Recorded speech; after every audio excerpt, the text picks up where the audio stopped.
नमस्कार साथियों, आप सभी का नर्मद विश्वकर्मा यूट्यूब चैनल में हार्दिक स्वागत है। आज मैं आपको बताऊंगा क्लास 12 है, अध्याय 2, सब्जेक्ट केमिस्ट्री में वाष्प दाब व वाष्प दाब अवनमन की परिभाषा। तो सबसे पहले हम देखते हैं कि आखिर वाष्प दाब कहती किसे है। जो वाष्प दाब होता है बच्चों, स्थिर ताप पर हमें जब भी वाष्प दाब ज्ञात करना है तो ताप हमें रखना पड़ेगा स्थिर, अर्थात जितना ताप है वही ताप रखना पड़ेगा। मान लें कि जो ताप है वह हमने रखा 101 डिग्री सेल्सियस, तो हमें ताप को यही रखना है, न इससे बढ़ाना है न ही इससे घटाना है।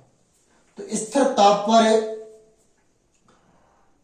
और इसे ऊपर से बर्तन को ढक दिया, ये द्रव भरा हुआ है जल।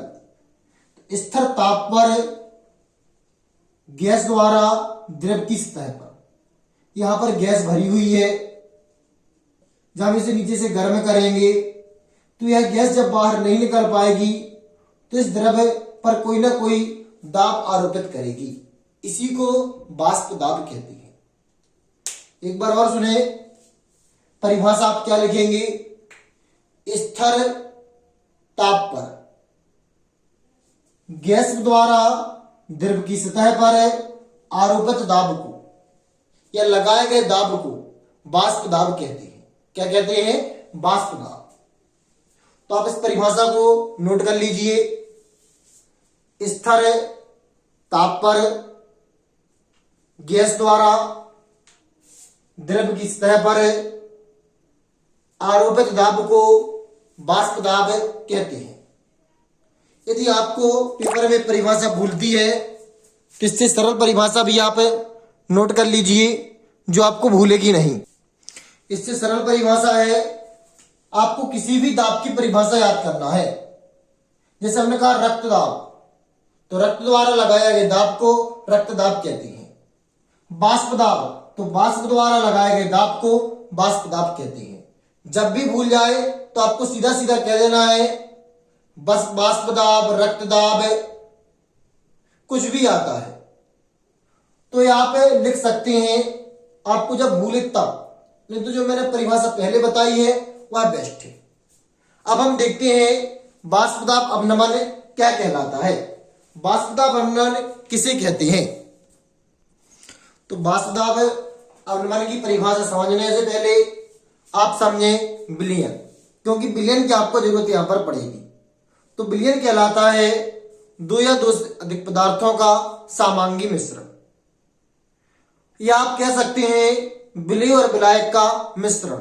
जैसे कि हम शरबत लेते हैं तो शरबत 3 पदार्थों का मिश्रण होती है। कितने पदार्थों का मिश्रण होती है? विशेष तौर पर 2 पदार्थों का, शक्कर व जल। तीसरा पदार्थ हम नींबू ले सकते हैं, लेकिन विशेष तौर पर 2 ही पदार्थों का मिश्रण है। तो 2 या 2 से अधिक पदार्थों का सामांगी मिश्रण विलयन कहलाता है। या हम दूसरी परिभाषा कहें तो विलय और विलायक का मिश्रण विलयन कहलाता है। तो इसमें जो हमने शरबत लिया है, इसमें से जो विलायक होता है वह जल होता है, और शक्कर जो होती है विलय होती है। तो आपको वाष्प दाब अवनमन की परिभाषा समझने से पहले इस एग्जाम्पल को समझना पड़ेगा।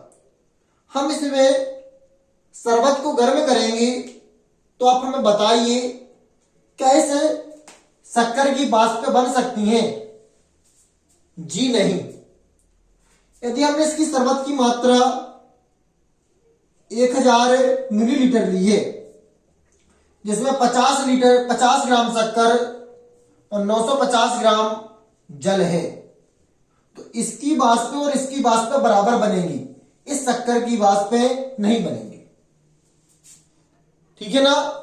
इसी प्रकार यदि मात्रा हम 1000 ही रखें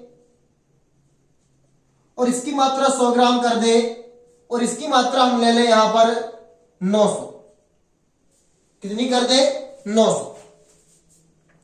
अब इसके आगे बढ़ते हैं, हम मात्रा दोबारा 1000 रखें विलयन की मात्रा को परिवर्तित नहीं करना है। यहां पर हम कर दें 200 और विलायक कर दें 800। तो आपने देखा जब हमने यहां पर विलय कैसा है शक्कर अबाष्पशील, तो अबाष्पशील विलय युक्त विलयन। तो ये सर्वत है, यह कैसा विलयन है? ऐसा विलयन है जिसमें जो विलय है वह अबाष्पशील है, अर्थात इसमें जो विलय है, विलय क्या है शक्कर। क्या इसकी वाष्प बन सकती है? जी नहीं। तो यह कैसा विलय है? अबाष्पशील। जब अबाष्पशील विलय युक्त विलयन में कैसा विलयन हो? अबाष्पशील। अबाष्पशील विलय युक्त विलयन में जैसे ही हम अबाष्पशील विलय की मात्रा बढ़ाते जाते हैं, हमने सबसे पहले क्या की 50, फिर 100, फिर 200, तो क्या हुई? जैसे हमने इसकी मात्रा क्या की? बढ़ाई।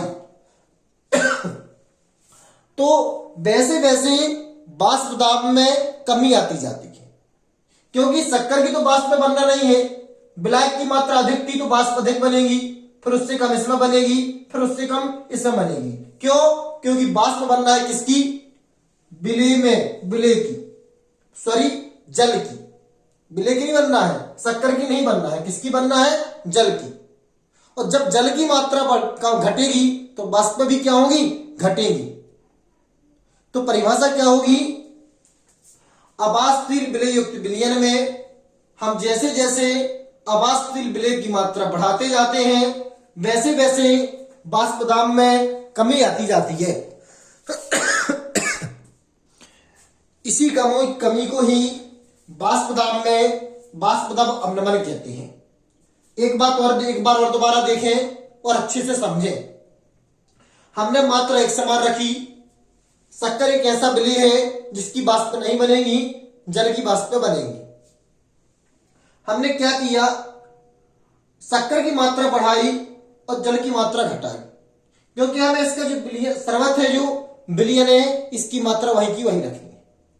तो हमने जैसे जैसे शक्कर की मात्रा बढ़ाई, वैसे वैसे जल की मात्रा घटती गई, क्योंकि हमने विलयन समान रखा।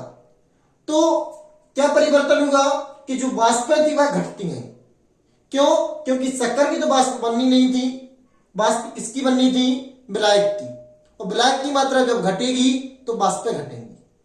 तो इससे परिभाषा क्या निकली?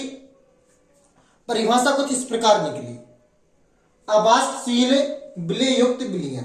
क्योंकि जो सर्वत है एक ऐसा विलयन है जिसमें जो विलय है वह अबाष्पशील है। तो अबाष्पशील विलय युक्त विलयन में जैसे जैसे हम अबाष्पशील विलय की मात्रा बढ़ाते जाते हैं, वैसे वैसे वाष्प दाब में कमी आती जाती है। वाष्प दाब की इस कमी को ही वाष्प दाब अवनमन कहते हैं। वाष्प दाब की इस कमी को ही वाष्प दाब अवनमन कहते हैं। उम्मीद करता हूं कि आप सभी को यह परिभाषा समझ में आई होगी। समझ में आई हो तो इस वीडियो को लाइक और फर्स्ट टाइम आए हो तो चैनल को सब्सक्राइब जरूर करें।